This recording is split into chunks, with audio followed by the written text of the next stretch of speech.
Joining us now is House Majority Whip Steve Scalise. Welcome to the program. Good to be with you, and happy Valentine's Day. And to you. Recently, I heard you speak at the National Prayer Breakfast, and it was so moving that I wanted our audience to hear from you directly about your faith. And we'll get to that in just a minute. But first, does this new investigation by Congressman Gowdy show that Republicans are not buying the shifting White House explanations about Rob Porter? Well, I think that Chairman Gowdy just wants to get more information. Ultimately, he was let go and released from the White House, which is the right thing to do, because you can't have any kind of tolerance, zero tolerance, for somebody that that commits domestic violence. There's just no excuse for it. What about the handling of classified material long after the FBI warned the White House about the abuse allegations from the two ex-wives? Well, I would imagine that's one of the things that Chairman Gowdy wants to look into. I'm not sure the depth of his investigation. I haven't spoken to him about it yet, but obviously he feels like this warrants an oversight investigation. Did the House leadership authorize Congressman Gowdy to investigate, or is he going rogue here? No, he actually talked to Speaker Ryan before he did this, so he and the Speaker had a conversation before he initiated the investigation. All right. Thank you so much for taking the time to talk to us about that. And now turning to your faith, and during your ordeal, it was just a horrible ordeal, the shooting on that baseball field in Virginia. You talked about your relationship with God, as I mentioned, at the National Prayer Breakfast. I want to play a clip of you talking about being rushed to the hospital. They were driving me in an ambulance at 7:30 in the morning in Virginia, fighting Virginia traffic, and needless to say, they weren't moving very fast. And one of the EMTs saw a helicopter coming, and he just took a gamble and said, you know what, that helicopter I think's coming for Steve. Told the driver to turn, and the ambulance turns off and goes back to the baseball field, and sure enough, that helicopter landed on the baseball field. They transferred me, and 4 minutes later, I'm in the emergency room at MedStar Hospital, where they ultimately saved my life. I would have not made it if not for that helicopter. Congressman, you said there were miracles all around. What else other than that helicopter ride? Well, I prayed directly to God for some very specific things.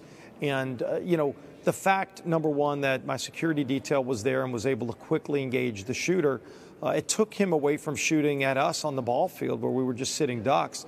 And ultimately, they took him down.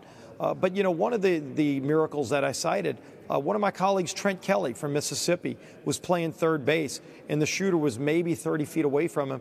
The first shot fired was at Trent Kelly, and he literally had a direct shot at Trent. Trent looked right at him, and there was a chain link fence, and the bullet hit one of the links in a chain link fence, and I've seen a picture of it, and it diverted the bullet enough away so that it missed Trent completely. The fact that Brad Wenstrup was there, a colleague of mine from Ohio who happens to be a surgeon and was a combat surgeon in Iraq, he quickly rushed to me and put a tourniquet on that my doctor said if that tourniquet wasn't applied the way it was, I would have bled out. I would not have made it to the emergency room. So there were a lot of little miracles like that where God was present and intervened to make sure that I was able to make it. I wonder if that had happened to me and I was lying on a baseball field, I would have started praying, I'm sure. And I just wonder, how important was your faith in getting through the entire ordeal, from the shooting itself to the, 15 weeks you had to spend in the hospital? 15 weeks in one day, to be exact. Right. But it was critically important. I've always had a strong faith, but, it's not tested like it was here. And so I would directly pray to God and ask him for specific things, but so many other people were praying for me. And really, that's one of the things that lifted me up and gave me and my family strength during the really tough times, just to know that people, not only your friends and family back home, but people you've never met before all around the country were lifting you up in prayer. It was powerful. President Trump came with Melania and gave real comfort to my wife in those first few hours. Vice President Pence came a few times, and I've known Mike from when I was serving with him in the House. And just to have him now as Vice President coming and spending real quality time with me there in the hospital was so valuable and meant so much. And then to have my colleagues, Republican and Democrat, come to see me. And then when I returned to the House chamber, in September to get that kind of response. It was And so it was just moving. such a warm feeling to see all those faces, everybody smiling, and you know, it really brought people together. Has your faith become even stronger since you've recovered? It sure has, and you know, and I already had a strong faith, but it was tested, and I got to see the wonderful things about God and people. There's so many wonderful people.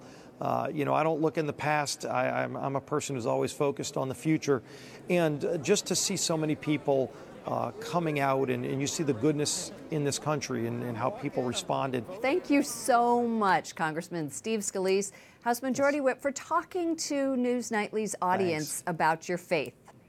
Well, great to be with you, and thank everybody for the prayers and the strong faith that they exhibited to reach out to, in many cases, a stranger that they might not have known. It meant so much to me and my family, and it continues to help lift me up.